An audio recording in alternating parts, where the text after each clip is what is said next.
you two. Give me a sec.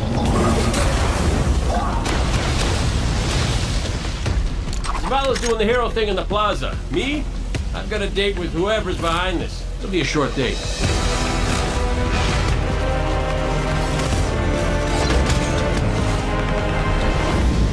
Destiny 2 tells a brand new story. What happens when a world full of superheroes loses their powers, their history, and home? Since Destiny 1 release, there's been no foe that they could stand before and not tip over. Whether it's Crota, Oryx, spider monsters, whatever. But in the opening of Destiny 2, players realize there is in fact a foe who has the power to not only take everything you own away, but to take your power away. Gaul, and the light is mine. Dominus Gaul is a Cabal warlord who has brought with him the Red Legion and has come to our system to take the Traveler's powers, the light, take it for himself. Gaul's jealous. He wants to have the light. He wants to be chosen. Gaul is a different villain. He's not a psychopath who just wants to erase humanity off the face of the earth. He feels like this is something that is owed to him because of everything he's been through. He's a villain who you're like, yeah, this guy kind of has his stuff together. He's more like Alan Rickman's character from Die Hard. Like, minus all the Britishness. The Protector itself, the Traveler, is put in a cage, and in an instant, all Guardians lose their light. Unexpected and irreversible. You can no longer go back to the tower. You can no longer even walk. All you can do is stumble. Nobody expected that light could be taken away once it was given. The city has been lost and the Vanguard's been cast out, and you are the hero of this story. Whether you're a Titan, a Warlock, or Hunter, you have to go out and get your powers back and take back the city.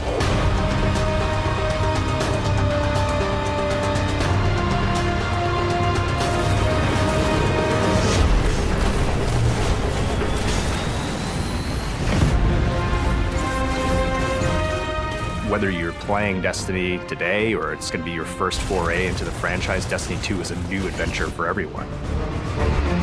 It's a fresh start for all players. Destiny 2 has an all-new cinematic campaign. There's more cinematics than we've ever had before. How long before the fleet's combat ready? And more story missions.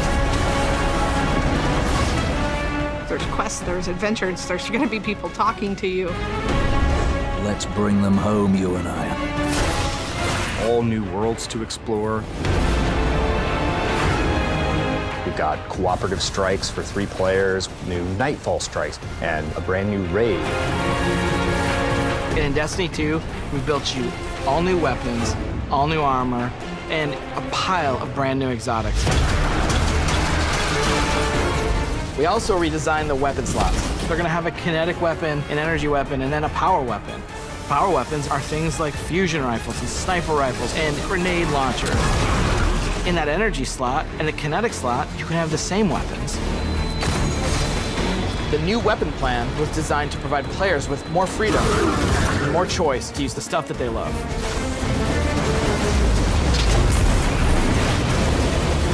Each character has these new supers, and they're really changing the way it feels to play the game. We have the Dawnblade. You can cast your super, you got your sword, and you're flying over everyone, and you can just rain down fire, phoenix, projectiles that just decimate people. And then you have the Sentinel. The Sentinel is a Titan, and he is able to summon a shield that he can just knock his opponents out with, or he can throw his shield and just bang it off dudes' heads. And then you have the Arc Strider. They summon this mystical staff and wield it like a crazy acrobat, cracking enemies in the head. It's awesome.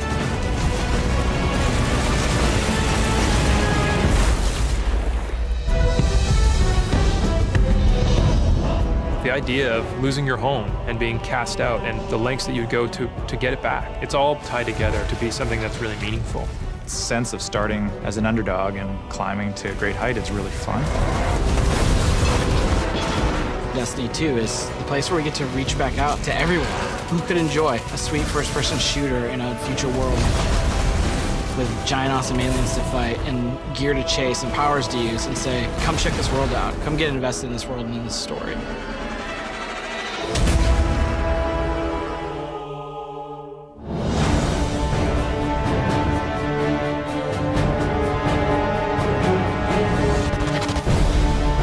We have these incredible worlds to explore. There are all new destinations, new planets, with incredible spaces and secrets hidden. Now we have stuff tucked around every corner, under every locked door. There's something there for you to find. The map is a huge part of this new player experience for Destiny. Now you can actually go directly from one planet to another planet without going to orbit first. You can just open the director, pick your new destination, and go straight there. It's about getting you into the action faster, and we want to remove as many barriers as we can between your gun and the enemy's face.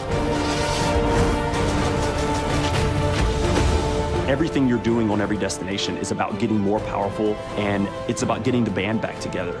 The Vanguard have been scattered, and as a player, it's your job to go out to these mysterious destinations and gather them back together. And everywhere you go, it's about growing more powerful and learning how to go back and take back your home from Gaul.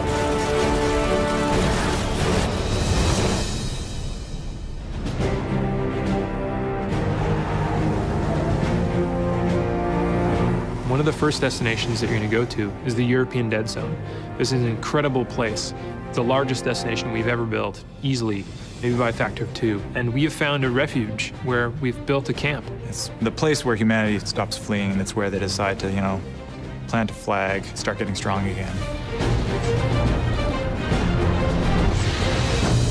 One of our new worlds is Titan. It's a moon of Saturn. If the light can find its way back to you, then perhaps there is hope for us all.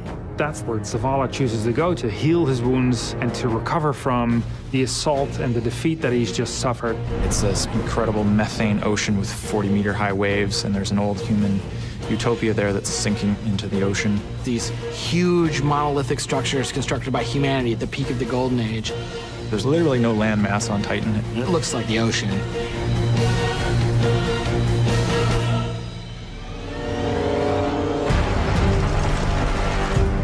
Hurry, come on. I don't know how long this portal's gonna stick. Cade is on a planetoid called Nessus. It has been totally occupied by the Vex. They have transformed it almost entirely into one of their machine worlds. It has its own native vegetation, and the landscape has these incredible canyons. They're actually based off of this word I will mispronounce called Tepui, which is like these Brazilian plateaus. And then we go to Io, which is this sort of sulfuric yellow moon of Jupiter.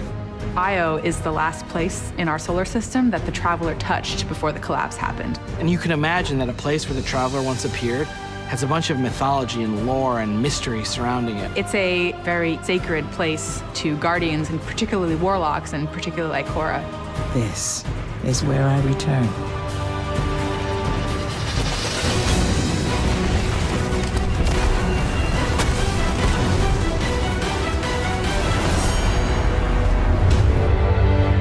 Destiny 2 really tries to say, you belong. You can play by yourself, and that's awesome. But playing with someone else and tackling a challenge together, that's when we believe Destiny is really at its best.